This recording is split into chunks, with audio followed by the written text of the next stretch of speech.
कांग्रेस के सांसद दीपेंद्र हुड्डा सिरसा पहुंचे और सिरसा में मीडिया से रूबरू हुए। मीडिया द्वारा अरावली की पहाड़ियों पर पूछे गए सवाल के जवाब में दीपेंद्र हुड्डा ने कहा कि सुप्रीम कोर्ट ने इस मामले का स्वतः संज्ञान लिया है और अब इस पर एक कमेटी बनाई गई है जो कि जनता की जीत है।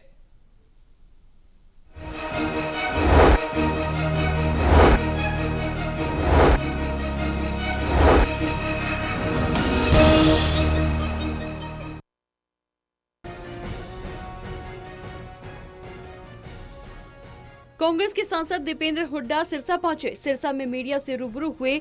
अरावली की पहाड़ियों पर पूछे गए सवाल के जवाब में दीपेंद्र हुड्डा ने कहा कि सुप्रीम कोर्ट में इस मामले पर स्वतः संज्ञान लिया और अब इस पर एक कमेटी बनाई गई है जो कि जनता की जीत है। हुड्डा ने कहा कि सरकार अरावली को खनन माफिया और रियल एस्टेट माफिया को बेचने की तैयारी कर रही थी, लेकिन सरकार की बदनीयती पकड़ी गई क्योंकि इसके खिलाफ पूरे देश से आवाज उठी और कांग्रेस ने भी आंदोलन करने की चेतावनी दी थी। दीपेंद्र हुड्डा ने कहा कि सुप्रीम कोर्ट ने इस पर स्टे लगा दिया, लेकिन केंद्र सरकार के 2 मंत्रियों ने 100 मीटर के बचाव की कोशिश की। दीपेंद्र हुड्डा ने कहा कि उन्हें विश्वास है कि सुप्रीम कोर्ट द्वारा बनाई गई कमेटी अब इस सारे मामले में इकोलॉजिकल बैलेंस, पर्यावरण और प्रदूषण के बीच संतुलन बनाते हुए अगली पीढ़ी के भविष्य को सुनिश्चित करने का काम करेगी।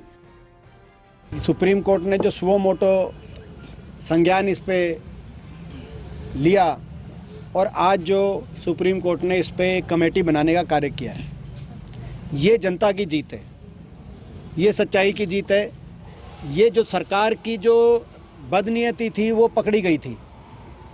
सरकार कुछ अपने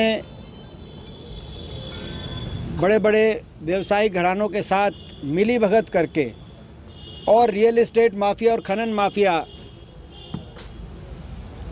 को अरावली बेचने की तैयारी कर रही थी।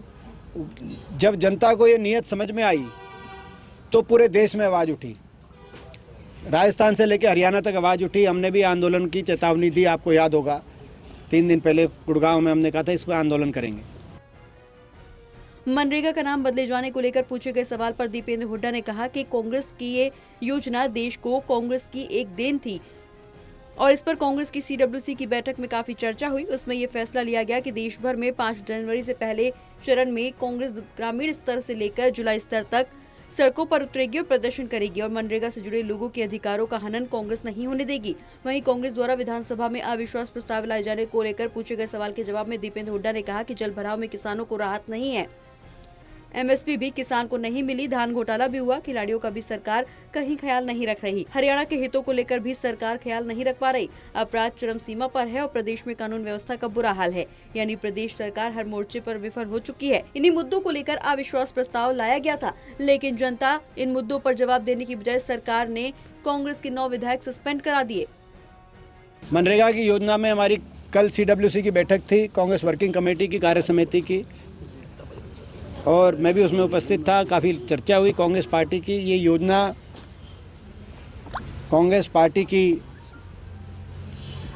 देन थी देश को, कांग्रेस की सरकार को। डॉक्टर मनमोहन सिंह जी का को हम याद करते हैं, श्रीमती सोनिया गांधी जी का हम धन्यवाद करते हैं। उन लोगों की सोच थी जो कि इतने बड़ी योजना बनी। सरकार ने बैकडोर से नाम बदलने के नाम से उस योजना को ही समाप्त करने का की साजिश रची और ये भी लोगों के समझ में आ गई है। और कांग्रेस मनरेगा के जितने हमारे मनरेगा वर्कर हैं, मनरेगा से जुड़े हुए लोग हैं, उनके अधिकारों का यूं हनन नहीं होने देगी। दीपेंद्र हुड्डा ने कहा कि विधायक जनता का चुना हुआ नुमाइंदा होता है और उसे सस्पेंड करने का अधिकार भी जनता का है, न कि सरकार का। इसलिए ऐसी सरकार जो जनता के मुद्दों को नहीं सुनती, जनता ही उसे सस्पेंड करेगी। टोटल टीवी के लिए सतनाम सिंह की रिपोर्ट।